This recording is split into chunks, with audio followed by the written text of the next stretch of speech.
Pernah nggak sih kamu ngerasa jadi yang paling junior di tim, terus ide-ide kamu kayak angin lalu aja? Gimana caranya biar kita nggak cuma didengerin tapi bener-bener dianggap serius? Nah, dalam beberapa menit ke depan, kita bakal bedah tuntas strateginya biar persepsi orang ke kamu berubah total. Oke, kita mulai dari sebuah perasaan yang mungkin udah akrab banget buat kamu di kantor. Perasaan di mana kamu udah kerja keras, tapi kontribusi kamu tuh kayak nggak kelihatan sama sekali.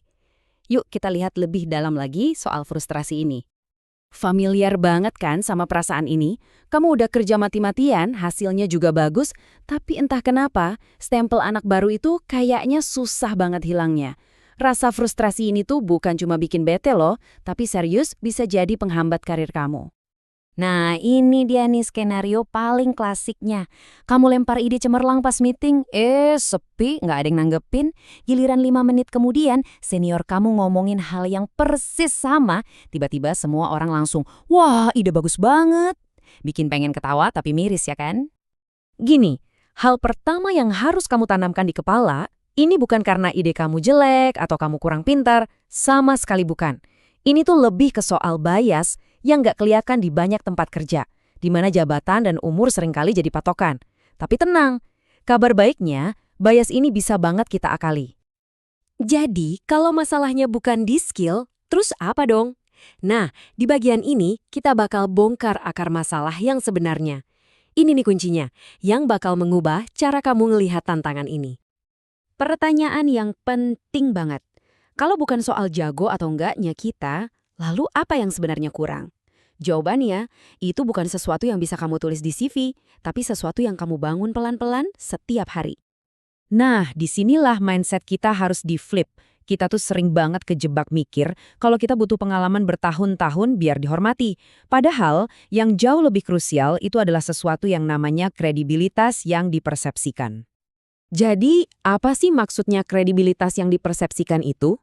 Gini deh gampangnya. Ini bukan soal apa yang kamu tahu, tapi tentang gimana orang lain melihat kamu. Ini mencakup semuanya, mulai dari cara kamu ngomong di rapat, sampai seberapa bisa diandalkannya kamu soal deadline. Oke, sebelum kita ngomongin solusi, kita harus jujur dulu sama diri sendiri dan lihat jebakan-jebakan yang sering kita buat. Karena ironisnya, reaksi alami kita pas ngerasa nggak dihargai, itu justru seringkali bikin situasi makin parah. Coba deh, cek. Pas kita ngerasa nggak dianggap, reaksi kita biasanya salah satu dari ini. Jadi defensif, atau malah kerja makin keras tapi diam-diam aja, atau jadi pasif dan ikut-ikutan aja biar aman. Ini semua reaksi yang wajar banget. Tapi sayangnya, ini semua justru bikin kita makin nggak kelihatan. Oke, sekarang kita masuk ke bagian dagingnya nih, bagian yang bisa langsung kamu praktekkan.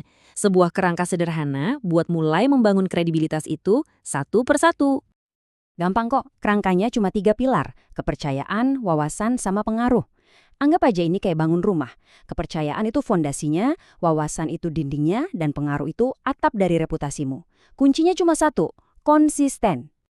Yuk kita mulai dari fondasinya dulu, kepercayaan. Caranya simple loh, bikin kerjaanmu itu kelihatan. Kasih update rutin, bikin catatan yang jelas dan yang paling penting selalu tepati janji. Tujuannya bukan buat pamer, tapi buat nunjukin ke semua orang kalau kamu itu bisa dipegang omongannya. Lanjut ke pilar kedua, wawasan.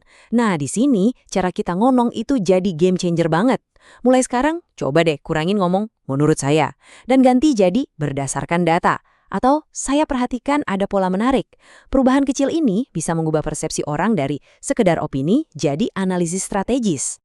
Dan pilar terakhir, pengaruh. Ini tuh gak datang dari jabatan, tapi dari tindakan. Tawarkan bantuan, coba jadi penghubung antar divisi. Jadilah orang yang bikin kerjaan semua orang jadi lebih gampang. Reputasi sebagai problem solver inilah yang pelan-pelan bakal bangun respek yang nyata. Dan inilah intinya, kamu tuh nggak perlu nunggu dapat promosi buat jadi pemimpin. Kepemimpinan itu soal mindset dan tindakan-tindakan kecil yang bisa kamu mulai dari sekarang juga. Coba bayangin gini deh, kepemimpinan itu bukan tujuan akhir di puncak karir, tapi kayak benih yang kamu tanam setiap hari. Tiap kali kamu menepati janji, menyajikan data, atau bantu rekan kerja, kamu itu lagi nyiramin benih kepemimpinan itu. Jadi saya mau tutup bahasan kita kali ini dengan satu pertanyaan buat kamu. Coba pikirin tim kamu sekarang. Setelah semua ini, apakah kamu cuma mau dikenal sebagai yang paling muda? Atau sebagai orang yang paling siap untuk berkontribusi dan memimpin, nggak peduli berapapun usiamu. Pilihannya ada di tangan kamu.